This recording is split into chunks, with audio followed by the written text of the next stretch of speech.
এই ঘটনাটা আজ থেকে প্রায় ১২-১৩ বছর আগের। উত্তরবঙ্গের একটা ছোট জায়গা। সেখানে রেল লাইন, ধানক্ষেত আর কুয়াশায় ঢাকা সন্ধ্যা। ওই এলাকায় একটা বাড়ি ছিল। লোকজন একে বলতো ওই বাড়ি। নাম কেউ নিত না, কারণ নাম নিলেই নাকি কারো না কারো ঘুমের ভেতর আওয়াজ শোনা যেত। বাড়িটা খুব বড় না, কিন্তু অদ্ভুতভাবে সব সময় ছায়ায় ঢাকা থাকত। দুপুরেও যেন মনে হতো সন্ধ্যা নেমেছে। আমরা 4 জন বন্ধু, আমি, সুমন, রাজু আর ছোট্ট বুবুন। সবার বয়স তখন 18-19। একদিন বিকেলে বুবুন বলল, তোরা জানিস ওই বাড়িটার ভেতরে নাকি আলো জ্বলে? আমরা হেসে উড়িয়ে দিলাম, কিন্তু সুমন চুপচাপ ছিল। আমি জিজ্ঞেস করলাম, কী রে, তুই কিছু জানিস?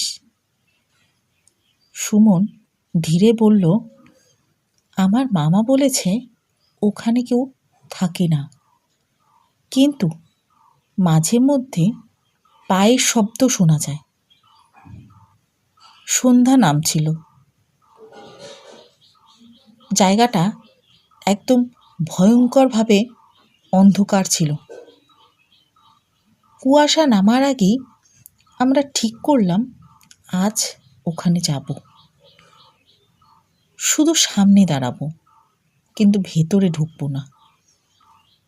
সেই সিদ্ধান্তটা আমাদের ভুল সিদ্ধান্ত ছিল।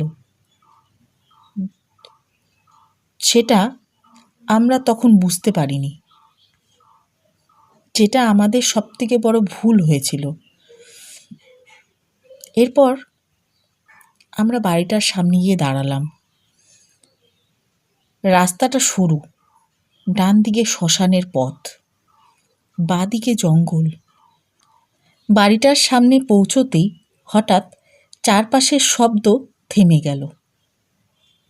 কোনো পাখির ডাক নেই, কোনো ঝিঝি পোকার ডাক নেই, শুধু মনে হচ্ছে যেন আমাদের নিঃশ্বাসের শব্দ। রাজু ফিস ফিস করে বলল, চল ফিরে যাই। আর ঠিক তখনই একটা আওয়াজ পেলাম। বাড়ির ভেতর থেকে কাঠে কাঠে ঠোকাঠুকির শব্দ। আমরা চারপাশ দেখলাম। আমরা 4 জন একসঙ্গেই জমে গেলাম। আমি বললাম, কেউ আছে? উত্তর এলো না, কিন্তু একটা জানলার পাল্লা আস্তে করে খুলল। কোনো মুখ দেখা গেল না, শুধু ভেতরের অন্ধকারটা যেন আরও গাঢ় হয়ে বাইরে তাকালো। বুবুন কাঁপতে কাঁপতে বলল, ভাই, ওখানে কেউ দাঁড়িয়ে আছে। আমি তাকালাম, কিন্তু আমি কাউকে দেখিনি। আমার মনে হচ্ছিল কেউ আমাদের দেখছে খুব কাছ থেকে।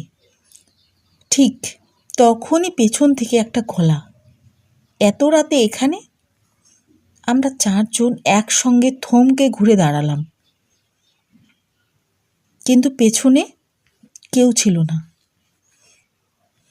এইটা দেখেই রাজু দৌড় দিতে চেয়েছিল, কিন্তু সুমন হঠাৎ তার হাত চেপে ধরল। সুমনের হাত বরফের মতো ঠান্ডা। আমি বললাম, কি হলো? সুমন কিছু বলল না, সে শুধু বাড়িটার দিকে তাকিয়ে আছে। আর ঠিক তখনই বাড়ির ভেতর থেকে হালকা আলো জ্বলে উঠল। মোমবাতির আলো না, টিউবলাইটেরও আলো না, একটা হলদেটে আলো। আর সেই আলোর সামনে একটা ছায়া, ঠিক যেন মানুষের মতো, কিন্তু মাথাটা একটু নিচু, ঘাড়টা অস্বাভাবিকভাবে বাঁকা। বুবুন ফিসফিস করে বলল, ও তাকাচ্ছে না, তবুও আমি জানি ও আমাদের দেখছে। আমার বুকের ভেতর ধক করে উঠল। ঠিক তখনই বাড়ির ভেতর থেকে একটা শব্দ, এদিকে আয়, এদিকে আয়। গলাটা পুরুষ না, মহিলাও না, মনে হচ্ছিল অনেক দিন কথা না বললে যেমন গলা হয় ঠিক তেমনই। আমাদের সকলের শরীর দিয়ে তখন ঠান্ডা বাতাস বইছিল মনে হচ্ছে। রাজু চিৎকার করে উঠল, চল পালাই। আমরা তিনজন একসঙ্গে দৌড় দিলাম, কিন্তু বুবুন দৌড়ালো না। আমি দৌড়তে দৌড়তে পিছনে তাকালাম, দেখি বুবুন দাঁড়িয়ে আছে একদম স্থির। আমি চেঁচালাম, বুবুন চল। সে ধীরে মাথা ঘোরালো, কিন্তু ওর চোখ তখন আর চোখ নয়, ওর চোখের সাদা অংশ কালো, মনি নেই। ও খুব শান্ত গলায় বলল, ও ডাকছে, তোরা কেন শুনছিস না? তারপর বাড়ির দিকে এক পা এগোলো। আমরা থেমে গেলাম, ভয়ে নয়, শরীরটাই নড়ছিল না।